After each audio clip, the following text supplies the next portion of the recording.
para maigawa itong negosyo niyo? Sa steps, dalawang steps lamang ang ginawa namin. Number one is, nag-decide kami kung anong klaseng trabaho ang gagawin namin. Ikalawa, tinanong namin ang mga sarili namin na ito bang trabaho o negosyo na papasukin namin ay talaga bang mamahalin namin dahil napaka-importante ng pangalawa na to.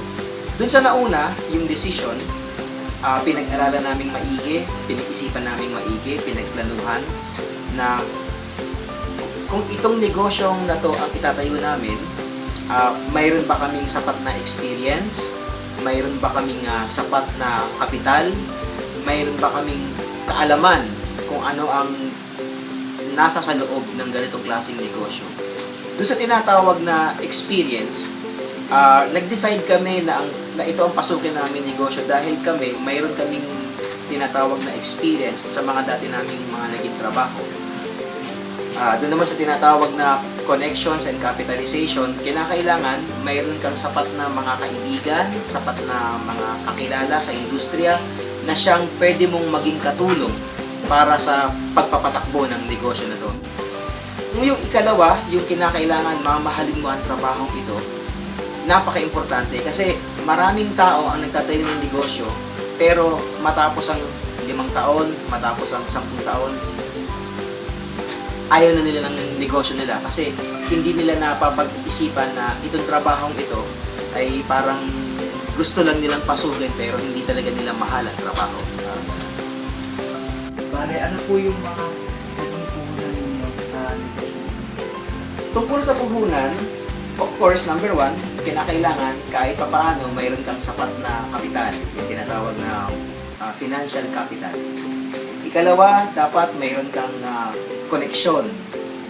Yung koneksyon, napapabilan dyan ng iyong mga kaibigan, mga dati mong naging kliyente, mga dati mong mga nakasalamuha na mga either negosyante rin or mga tao na may kinalaman sa iyong negosyo. Doon sa kapital, hindi naman kinakailangan na sobrang laki o hindi naman kinakailangan na sobrang liit ang financial capital. Ang mahalaga, yung connection. Number one, sa connection natin, kung mayroon kang kaibigan, let's say na nagtatrabaho sa isang wood factory, or let's say sa isang paint shop, or let's say sa isang packaging corporation, yung mga yan, pwede mo silang itap, pwede mo silang makausap na matulungan ka sa iyong negosyo. Aside from that, kinakailangan mayroon kang sapat na puhunan din na kaalaman. Kinakailangan bago mo pasukin ng isang negosyo, mayroon kang kahit papaano overview dun sa magiging takbo ng iyong negosyo. Alam mo kung kanino mo i-market ang produkto mo, sino ang pagbebentahan mo, at kung papaano rin kayo magkakaroon ng transaksyon sa negosyo na yan. Mr. Torrevillas, salamat po sa oras na ibigay niyo po sa amin. Nanaway na sino pong makakanood ng video na ito ay matutulungan po ninyo sa paggawa ng bagong negosyo. Walang anuman.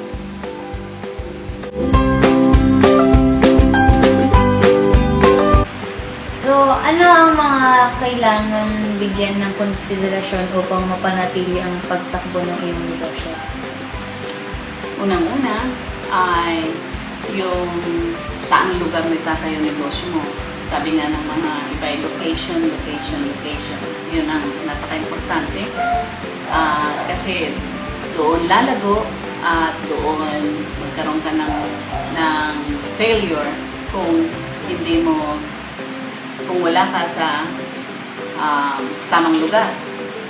Pangalawa ay kung yung mga empleyado mo, unang-una is yung dapat mong i-hire ay merong mga good work ethics at merong yung magkakaroon sila ng paghalaga sa iyong negosyo. At pangatlo ay yung finance mo. Meron ka bang sustenance? Meron bang yung budget mo? So, magkakaroon ba ng long sustenance dun sa negosyo mo? So, yun yung mga bagay na dapat mong ikonsidera para sa pagnenegosyo. May tumulong ba sa'yo sa pagtayo ng iyong negosyo? Meron yung mga nag-umpisa na ng negosyo ito dahil sila yung nakakaalam na ng mga produkto, saan bibili ng mga produkto, saan itatayo, saan kami mag-umpisa.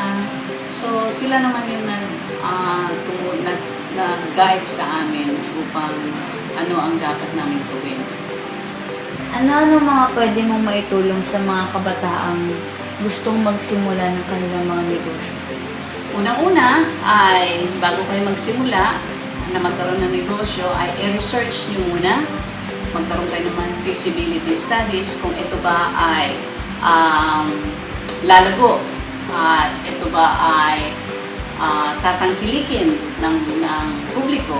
Ito ba ay kailangan trend ba ito or hindi naman lang trend kundi yung mayroong magagamit o kaya tatangkilikin ng matagal. Ito ba yung mga araw-araw na nagagamit o araw-araw na kakailanganin katulad ng pagninegosyo sa pagkain. Yun ay pangangailangan araw-araw ng tao. Hindi ka pwedeng hindi kumain, di ba? So, i-consider niyo lahat yung ano ang dapat muna niyong gawin. At saka yung finances niyo. Kailangan may budget. Kasi hindi ka naman po pwede magsimula. Tapos nagsimula ka, wala ka na palang budget para tumuloy. So, hindi na naman yun maganda. So, and then, yung commitment mo, ibig sabihin is gaano ka ka-committed sa pagninegosyo. Yun lang ba ay dahil gusto mo or talagang pinag-isipan mo?